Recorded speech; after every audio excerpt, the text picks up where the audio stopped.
Alright, y'all. My name is Sarah McSpadden. I'm going to be talking with you today about the management of type 2 diabetes with low carbohydrate and ketogenic diets. So first, a little bit about diabetes. So diabetes is the inability of your body to produce or use insulin to get glucose out of the bloodstreams into your cells for use by the body. So in a healthy individual, the pancreas will produce insulin through the beta cells. Insulin will attach to an insulin receptor on the surface of a cell, which will activate the GLUT4 transporter, allowing glucose to come into the cell for use. There are two types of diabetes. The type 1, which is about 10% of the population, also known as juvenile onset diabetes, is where your beta cells don't produce that insulin, thus they can't attach to the receptor. The GLUT4 transporter is not activated, so glucose remains in the bloodstream. This is usually treated with glucose injections or supplementation, as well as diet and lifestyle modifications. What I'll be focusing on today is that type 2 diabetes, which is affecting about 85 to 90% of the population. This occurs when your body still produces that insulin. However, it is no longer effective at attaching to that insulin receptor, which means the GLUT4 transporter is still inactivated, and the glucose remains in the bloodstream. This is known more as adult onset diabetes, even though it's showing up more and more in juveniles, and is treated mostly through dietary and lifestyle modifications, but also with medications and more advanced stages. So major complications arise from diabetes. You've got microvascular, which are going to be retinopathies in the eyes, nephropathies in the kidneys. You've got neuropathy with your nerves, and macrovascular. You've got decreased blood flow to extremities, which cause complications there. There's a high link between obesity, diabetes, and cardiovascular disease, as well as increased risk of stroke or cognitive impairments involving the brain there. So with diabetes, as well as their complications, this leads to a huge strain on the health system. Diabetes type 2 especially has reached pandemic proportions worldwide, and it's crazy because this can be avoided and managed very well through dietary and lifestyle modifications. One of those suggested is a low carbohydrate, higher fat diet, as lipids are known to cause very little or no insulin response, as well as those lipids will not provide glucose that will remain in the bloodstream. So nutritional ketosis is what is referred to as a very low carbohydrate diet, and the metabolic state that the body goes into, which may be a useful approach to manage that type 2 diabetes, and that's what I will be discussing today. There is, however, a concern of diabetic ketoacidosis. So this is when it affects mainly type 1 diabetics. As your body tries to use that insulin, there's no insulin there to accept the glucose out of the bloodstream. So basically, it's like you don't have the glucose there to your cells. They signal for more glucose to be created. You got glycogenolysis in the liver, further increasing the glucose in the bloodstream, as well as, since the body isn't getting that fuel source, you now have ketosis going on. So ketone bodies are being produced from your fat as an energy source. Overall, you've got this perfect storm for a very high glucose, high ketone body in the bloodstream, acidic environment. Okay, so importantly, your ketone bodies will reach a concentration of between that 15 to 25 millimolar, which is super high in that diabetic ketoacidosis. Whereas if you look at nutritional ketosis, that range stays more under that 5 millimolar. Okay, so your body has other mechanisms that will interact, keeping that concentration of ketone body lower in the blood, avoiding that acidic environment. Nutritional ketosis has been used to lose weight, treat type 2 diabetes, as well as looking at Alzheimer's and epilepsy, so diseases of the brain as well. So this brings me to my first article. We're looking at Saslow et al. This is an online intervention comparing a very low carbohydrate ketogenic diet and lifestyle recommendations versus a plate method diet in overweight individuals with type 2 diabetes, a randomized control trial. This was published in the Journal of Medical Internet Research with a pilot study done in January of 2017. If you're interested, that's how they chose their participants. Overall takeaway from that image is that in our intervention group, we had 11. In our control group, we had 8 at the end of the study. Okay, so we started with 25 individuals, ended with 8 and 11 by the end of this 32 weeks. Okay, so it was an online platform. Our measurements were metabolic. We're looking at hemoglobin, A1C, LDLs, HDLs, triglycerides, and making sure that blood lipid profile remains healthy with that higher fat diet. We looked at body weight, and this study also included psychological and that lifestyle modifications. So you've got 3 different validated methods of a psychological self-report. You've got a physical self-report with the health symptoms checklist, also validated, but also a dietary self-report. However, this used MyFitnessPal, which the authors did specify was not validated. Our control group had the American Diabetes Association create your plate as their dietary intervention or modification over their normal diet.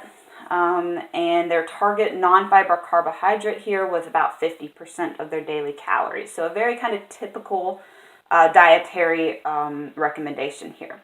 They had video tutorials on diet only, but they did have links to recipes, recipe books, and other resources online. And their final sample size was 8. Our intervention group had a very low carbohydrate ketogenic diet with lifestyle modifications. Okay, so for that diet, you're looking at non-fiber carbohydrate of about 20% or less of daily calories, so 20 to 50 grams typically. And then they also had video tutorials, but theirs included things about mindfulness eating, so triggers of hunger, fullness, cravings, overeating, the importance of exercise, but also kind of self-love, so goal setting, positive events, developing self-compassion, practicing acts of kindness. So there was a little more psychological lifestyle intervention on that group as well. And they had a final sample size of 11. So kind of our overall significant results focused around that hemoglobin as well as weight loss. Okay, so if you look at our intervention group at 32 weeks, over half had reduced their hemoglobin A1C levels to those below that diabetic standard. So that's phenomenal. Whereas in our control group, none of our participants had maintained that. Also, at the end of the study at 32 weeks, our intervention group had lost 12% body weight over that group, whereas our control group lost some and then increased their weight back up. So at the end, had only lost that 2.5%. And the distribution about that. So not just 1 or 2 people lost a lot of weight. You had 10 of the 11 participants at 32 weeks in that intervention group achieving a 5% weight loss or more, whereas only 2 in the control group ended there. So obviously very effective for weight loss as well as lowering that hemoglobin. So in summary, our intervention group had significantly lower hemoglobin, A1C, body weight, and triglyceride levels. I did not present that data. Also, very importantly, is that intervention group had a much higher retainment. So you look at 92 versus 54% there. And there were no differences between the groups in that psychological evaluation. So conclusions are that the proposed interventions can lead to improved health outcomes in those overweight individuals with type 2 diabetes, but also that the online platform is effective for delivering those intervention strategies and maintaining that retention rate. Limitations of this, the big glaring one was the control group. So I questioned the appropriateness of the control. The control group had no lifestyle interventions. So you're looking at a change in diet, yes, but there was not nearly as much support in that control group. The author stated they wanted a minimal dietary control, which is why they set it up this way. My thoughts are they're testing both the diet, as well as the online platform for proposing that intervention program to meet more people. So overall, this probably led to a greater adherence in that intervention group versus that control. The size of the study was also quite small. So you started with 25 total subjects, 19 at the end of that 32 weeks. So you only had 8 and 11 in those groups. Quite small there. Length of time to follow up, ideally that would be longer than 32 weeks. However, this was a pilot study, so we have to keep that in mind. And blinding. So due to the nature of the diets, blinding was not possible, and that's fairly standard for all 3 of these studies. You can figure out whether or not you're doing 50 versus 20% of your calories from carbohydrates. So that's kind of my thoughts there on the Saslow paper, which brings me to my second paper, which is Mayer et al. 2 diets with different hemoglobin A1C and anti-glycemic medication effects despite similar weight loss in type 2 diabetes. This was published in Diabetes, Obesity, and Metabolism in January of 2014. So we've got 46 participants over a 48-week study. These were pulled from a larger weight loss study, but they included the older population, so at least 70 years old, with obesity. So BMI of 27 or greater with a obesity-related disease, or that BMI of at least 30. They excluded patients with type 1 diabetes, chronic diseases, very high creatinine levels, and very low or very high hemoglobin A1C. So you're looking at your general type 2 diabetic older population here in this sample. Our lower carbohydrate group, they had 22 people. They limited their daily carbohydrate to less than 20 grams per day, but their calories were not restricted. Okay, so they could eat whatever they wanted, but it could not be carbohydrate. Okay, and again, we're looking at that non-fiber carbohydrate here. Their competition, for lack of a better word, is a low-fat plus orlistat diet. So we've got 24 participants here, limit daily intake of fat to less than 30 grams, with their saturated fat, 30% of calories, saturated fat less than 10% of calories. They're also limiting their cholesterol to less than 300 milligrams, and they are limiting their calorie consumption, so 500 to 1,000 kilocalorie deficit. So this group is low fat. They're using a weight loss medication, as well as limiting their daily calories. So remember all that as we look through these results. Just kind of a brief refresher on orlistat. So orlistat works by blocking lipase.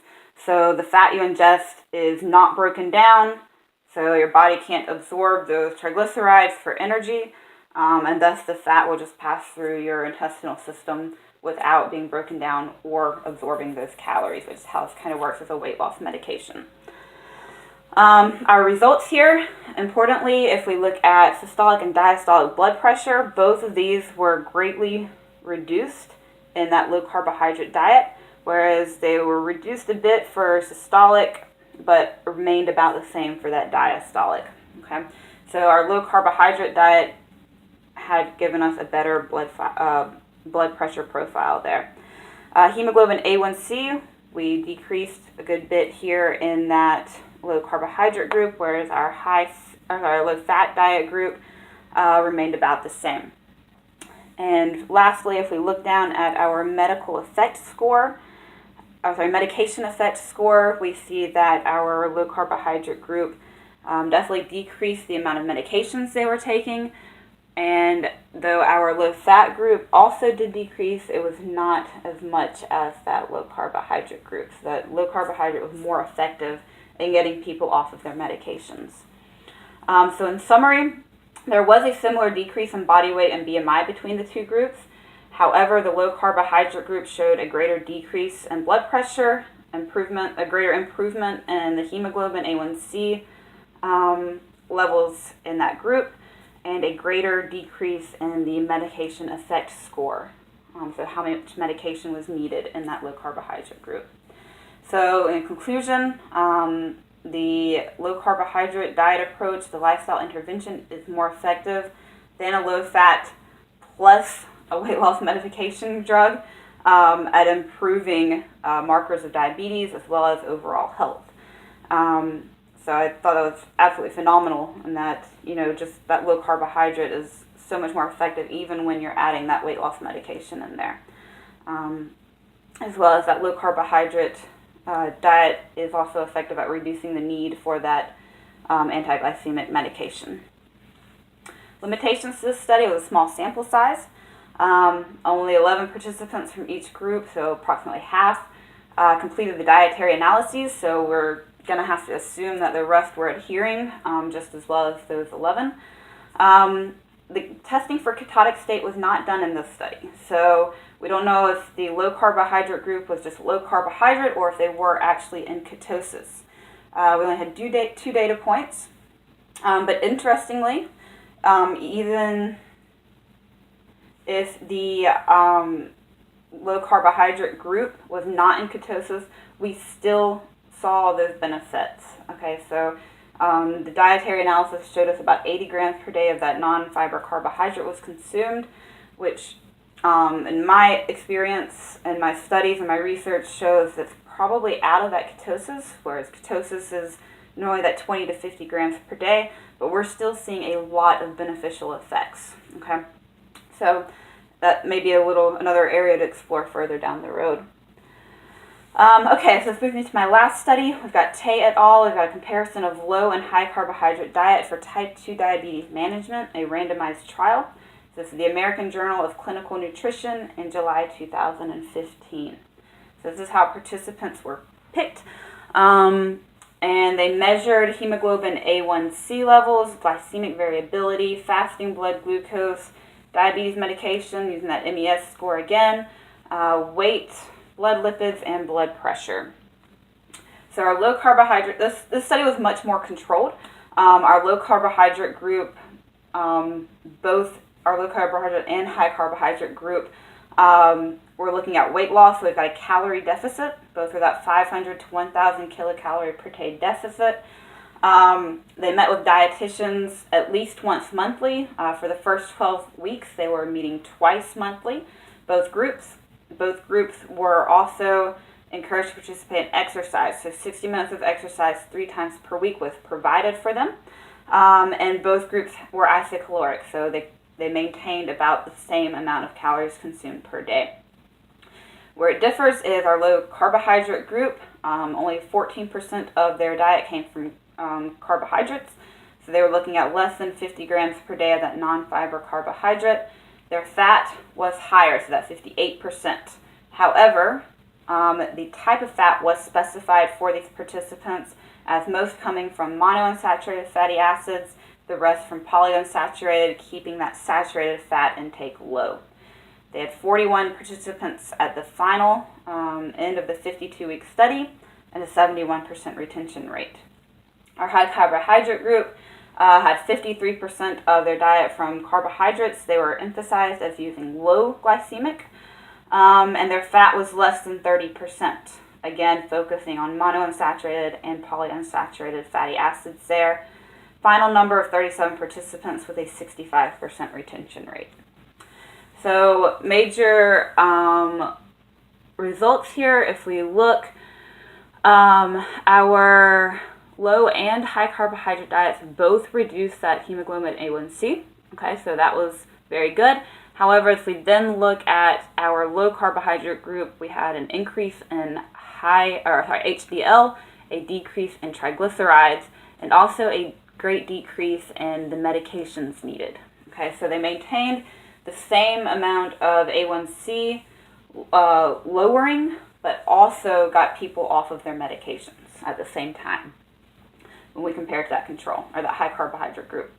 So in summary, both groups were similar reductions in that body composition, systolic, diastolic blood pressure, total and LDL cholesterol, but that low carbohydrate diet group also had a decrease in triglycerides, increase in HDL, and a decrease in that medical effects score. So if we make conclusions from this, both diets were useful in improving overall health in these type 2 diabetic patients. However, the low carbohydrate was effective at reducing that hemoglobin A1C while also pulling people off of their medications. The low carbohydrate diet was also more effective at achieving a more physiologically stable blood glucose profile, of data I did not show. And it was also effective at reducing triglycerides while increasing HDL levels. The authors did state that the type of fats used in the low carbohydrate diet may play the role in the improvement of those blood lipid profiles, so that higher monounsaturated fat intake. And they also wanted to highlight the useful of this intervention in the long term. So this is a year-long study, and you still had that 71, I think, percent retention rate in that intervention group. So that's awesome news for people trying to make those lifestyle changes. Limitations of the study was that it was highly controlled, so it may not be generalizable to the overall population. So they kept tabs on their participants. They met with them at least once monthly. They had dietary advice given. They had exercise programs given to the participants. So the participants had a lot of support here in this study, whereas the general population does not. Even though we did have that control in this environment, there was some variations in the diet, which brings me to my second limitation. You aren't sure exactly what everyone was eating, so you aren't sure exactly if the results reflect those particular diets. However, they did give the participants guidance, and the low carbohydrate group was tested for plasma beta-hydroxybutyrate, which is one of your ketone bodies, which remained elevated throughout the study. Though it was a year-long study, there are only 2 or 3 data points, so I would have liked to see more of those. And as with my other 2 studies, blinding was not possible with this, as you can figure out, which group you're in. So overall conclusions: you had better compliance in the low carbohydrate groups. Also, that low carbohydrate, possibly ketogenic diet is beneficial for type 2 diabetes maintenance. Reducing medications used, and effective at lowering the hemoglobin A1C levels. These interventions may also show cardiovascular benefits in the reduction of triglycerides, blood pressure, and increased HDL. So thank you for your time. There are my works cited.